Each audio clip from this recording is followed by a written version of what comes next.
আপোনালোকে জানে যে আপোনালোকে খায় তেতিয়া আপোনালোকৰ কেলৰিজ বাৰ্ণ হৈ থাকে এইটো কয় থাৰ্মিক ইফেক্ট অফ ফুড মানে আমি যেতিয়া খাওঁ আমাৰ তেতিয়াও এনাৰ্জি লাগে ডাইজেষ্ট কৰিবলৈ কাৰণে এবজৰ্ব কৰিবলৈ কাৰণে চব নিউট্ৰিয়েণ্টছবোৰ প্ৰচেছ হ'বলৈ কাৰণে আৰু চবতছে বেছি হায়েষ্ট থাকে থাৰ্মিক ইফেক্ট অফ ফুড চবতছে বেছি থাকে প্ৰটিনছ খালে আৰু যে আমি যে প্ৰটিনছ খাওঁ আমাৰ এতিয়া বেছি কেলৰিজ বাৰ্ণ হয় যোনটো হেল্প কৰে ৱেইট লছৰ কাৰণে সেইটো কাৰণে নিজৰ ডায়েটত সদায় প্ৰটিনছ এড কৰিবই আপোনালোকে কাৰ্বছ আৰু ফেটছ মানে কাৰ্বছত আহে আপোনালোকৰ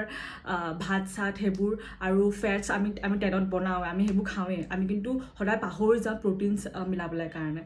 সদায় প্ৰটিনছ এড কৰিবই আৰু এটা মানে প্ৰটিনছ পাব লাগে চিকেন দৈ তাৰপিছত পনীৰ টফু সেইবোৰ তেনেকুৱা জাতীয় চ' হেল্ডি থাকক আৰু প্ৰটিনছ খাই থাকক